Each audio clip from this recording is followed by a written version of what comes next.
In today's video, I'm going to teach you how to format your Microsoft Word document for long bond paper in just a few simple steps.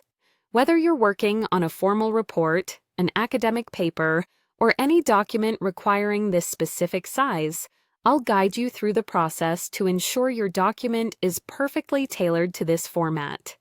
First, you'll want to begin by opening your Microsoft Word document. If you haven't started working on it yet, simply launch the application and open a new or existing file that you'd like to format.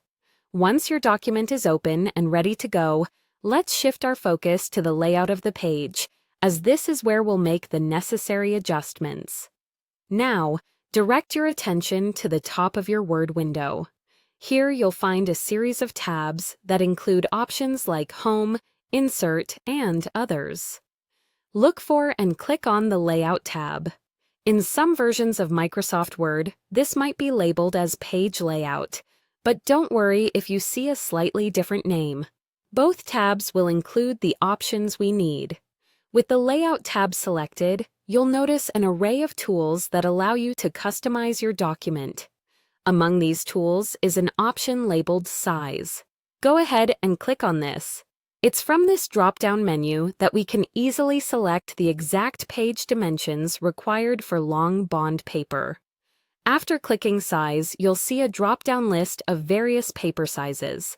Rather than entering dimensions manually, simply scroll through this list until you find the option labeled Folio.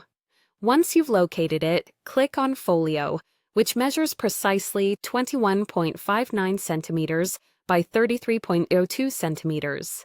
By selecting Folio, your document will automatically be formatted for long bond paper. This size is commonly used in legal documents and other formal papers, so you're now set up to accommodate these requirements without any extra hassle. One useful tip to remember is that Folio already matches the long bond paper dimensions exactly, which means there's no need for manual dimension adjustments. This feature saves you time and potential errors, allowing you to focus more on your content rather than the setup. That's it. Your document is now formatted for long bond paper, ready to be filled with your work. If you have any questions or need further assistance, feel free to revisit any of these steps or check out additional resources for more Word tips and tricks. Thanks for watching, and I hope this tutorial has helped you format your document with ease and confidence. If you found this video helpful, don't forget to like and subscribe for more useful tutorials. Happy writing!